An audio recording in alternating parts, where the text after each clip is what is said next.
Այսօր առավոտից Մայրաթոր Սուրբ Էջմիածնի բակում իրավիճակը լարված էր։ Այնտեղ էին իրավապահները ձերբակալելու Շիրակի թեմի առաջնորդ Միքայել arczepiskopos Աջապահյանին։ Տեղում հոգևորականների եւ ոստիկանների միջև հրմշտոց է տեղի ունեցել։ Աջապահյանն էլ թեև հայտարարել էր կգնա իրավապահների հետ, այնուամենայնիվ քիչ անց կրկին վերադարձել էր Վեհարան։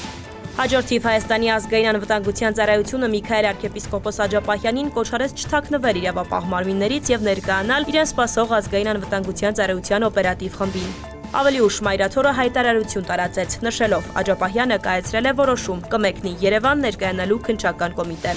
Իրանը կտրականապես մերժում է Հայաստանի տարածքային ամբողջականության եւ ինքնիշխանության նկատմամբ ցանկացած պահանջ Հայաստանում Իրանի դեսպանն է հայտարարել։ Մեկնաբանելով Իսլամական համագործակցության կազմակերպության կողմից ընդունված բանաձևը, որը պարունակում է Ադրբեջանի ակնհայտ տարածքային պահանջներ Հայաստանի նկատմամբ։ Արևմտյան Ադրբեջանը անվանումն Իրանի Հանրապետության նահանգներից մեկի անունն է։ Այն չի կարող օգտագործվել որևէ այլ աշխարհագրական տարածք անվանելու համար, հատկապես եթե այն ենթադրում է որևէ ձևի տարածքային պահանջներ։